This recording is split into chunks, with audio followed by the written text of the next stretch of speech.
then you're right in the middle, obviously. And someone did a bad job of not persuading me. I'm just kidding. Okay, so the debate format goes as follows. One person will have 6 to 10 minutes to state their initial position, and then the second person will then have 2 minutes to cross-examine, and then we'll open the floor to the audience, and you all will have a maximum of 5 minutes to ask questions and have the participants answer.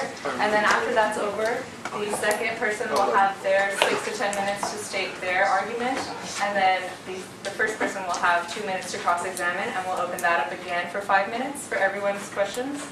After that, we will have about 5 minutes for the first person to state their rebuttal, and then we have the second person after them is going to state their rebuttal to their argument, and then we'll have just counter rebuttals after that in order, first and then second, and then we'll have about a minute of closing statements from each of them. So at this time, I believe our first contenders are up.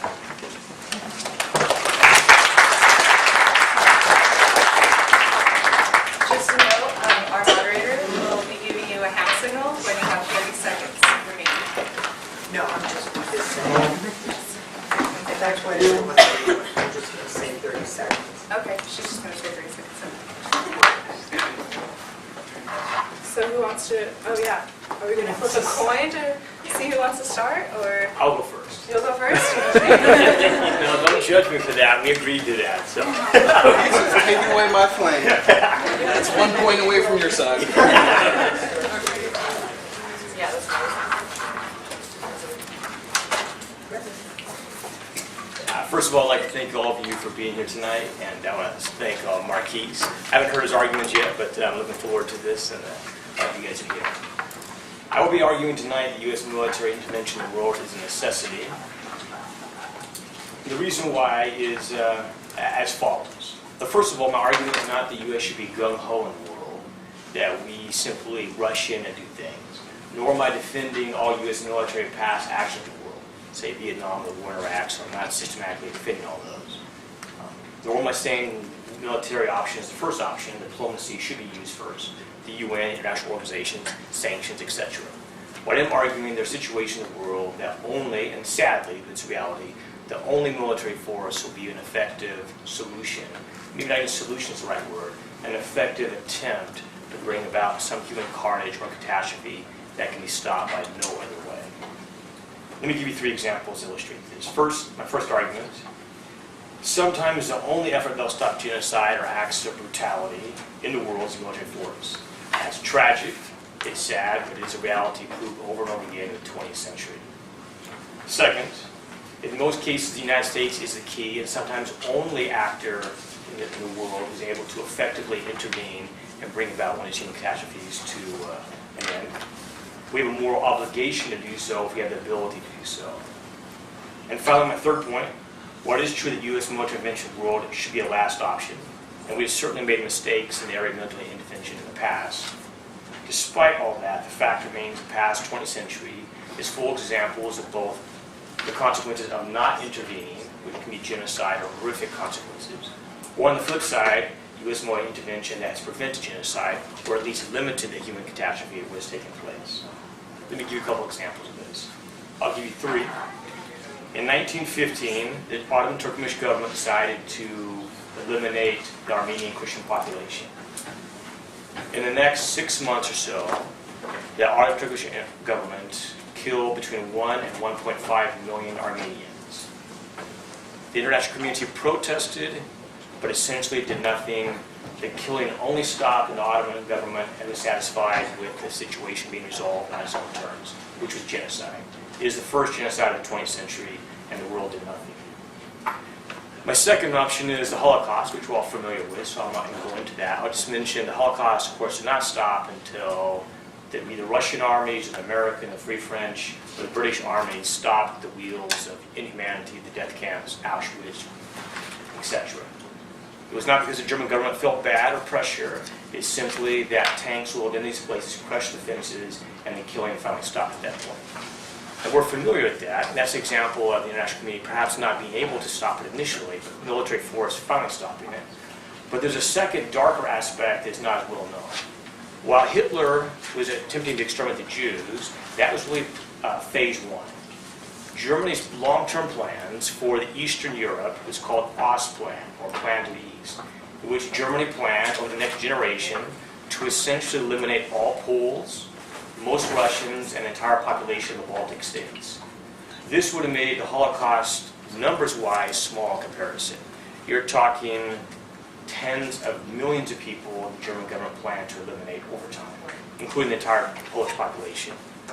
So, of course, that did not take place, and the reason why that did not take place is not because Hitler felt bad about that plan, that he was stopped and shot himself in the bunker in Berlin, and the Germany ceased to exist through military force.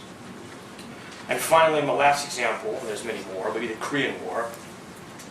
The Korean War was not a genocide per se, but it was a horrific war. In this case, the early U.S. military intervention did not stop the warfare and go on to be 3 years of bloody fighting. What is significant is, if the U.S. had not intervened, North Korea would have won the war, as they almost did. And all Korea today would be united under an Orwellian communist police state, which is North Korea. It would have been the kingdom of the Kim family, perhaps the most inhumane government in the world today, although that's arguable, but certainly be very high on that list. Instead, Korea is divided, which is still tragic, situation not resolved. But South Korea is a thriving, democratic nation. You guys probably have the cell phones in your pocket right now or using the film right now. Samsung and LG. That's a country doing very well. My family is partially from there. My wife is from there. And I'm sure they're glad as hell that North Korea did not get to where they lived. And that's because of U.S. military intervention. Well, of course, the U.S., the UN was also involved in that too. But primarily, the U.S. was a driver. And if the U.S. had not driven that in the Truman administration, the UN probably would not have acted, or have acted too late, and all of Korea had been in North Korean control. And that would have been a disaster for everyone. I can go further. You have more time. I have more time. Okay, we initially told 6 minutes, but okay. So let me give you a couple more 6 to examples. 6 to 10. Okay, we'll have a little more time. So let me give you another more recent example: the Cambodian genocide, which took place in the mid-70s. The Khmer Rouge invades into Phnom Penh and the rest of Cambodia, and the next 6 months to a year causes the death of around 2 million of their own population. 25% of Cambodia is killed. The U.S. is exhausted from Vietnam, as you guys are familiar, and that was Vietnam is very controversial to this day. You can argue that's a good idea, bad, but maybe argue that's bad. But the U.S. being exhausted, no other country in the world is willing to intervene in Cambodia what's going on internally, even though the world knew the very dark things. We had reporters there that knew that something horrific on a large scale was happening. But the world was exhausted and not willing. The U.S. was exhausted and no political will, and the killing goes on until eventually the Khmer Rouge is again driven out of power by military force. In this case, not by the United States or international community, but by Vietnam. Let me give you a brighter example, because those are some negative. The Srebrenica massacre in Yugoslavia in 1995, in which around 8,000 Muslims are systematically eliminated by the Serbian government, the Serbian military, intentionally. It wasn't accidental warfare. It took them out in mass shootings and killed them in. That only came to an end, not from international condemnation of Serbia, but came to an end only when NATO began a bombing campaign against the government, and that put pressure on them to put a stop to it. And I'll mention maybe one last example here, or a couple if I have time. The Rwanda genocide, which you guys probably have familiar with from Hotel Rwanda, some other examples. You have between 800,000 and 1 million Rwandans are killed in a 6-week time period, often very close and not in warfare. We're talking machetes, very personal, very close, very graphic, whole families butchered. The national community, you guys know, sadly did nothing. If you guys interview Bill Clinton today and ask him what's your #1 regret in the world, besides Monica Lewinsky, of course. But he would say, we tragically, as a national community in the United States, did nothing there because we just wouldn't get involved in a messy conflict, and we did nothing. And that is one where the United States, or the national community, definitely could have limited the killing dramatically. because that was not being done by modern armies, being done against gangs of men moving around, shooting people and hacking them to death. Any kind of military in the world could have effectively, perhaps not ended it, but really limited the damage. And maybe one last one here, and I'll wrap it up. Libya 2012. We don't know whether there would have been actual genocide there, but Gaddafi would have killed a whole lot of people. Instead, the United States, predominantly, France and Britain was also involved, the U.S. military bombs his high-grade military weapons. Gaddafi is weakened and eventually pushed out of power. And the bloodbath, which likely would have happened, did not take place. And for all of us, hopefully fades away and becomes a trivia point, but it would not have been if the United States had not intervened. There would have been deaths in very large numbers in Syria. In Libya instead, they didn't take place. And that's because of military intervention. Thank you.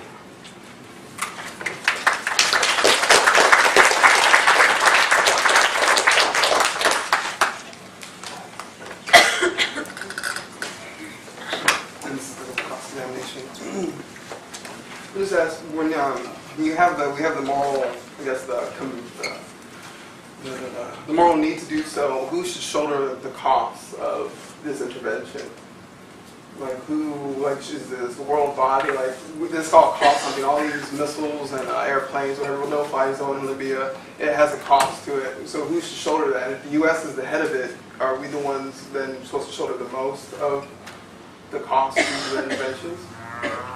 That is certainly an important question. Hopefully the international community takes part in shouldering part of the cost. But if there is a humanitarian crisis of great dimensions, I think that's a question you probably have to even leave for a later time, although it's an important one. But perhaps those questions almost can't wait if the crisis is taking place. They need to be dealt with, and hopefully the whole international community takes responsibility.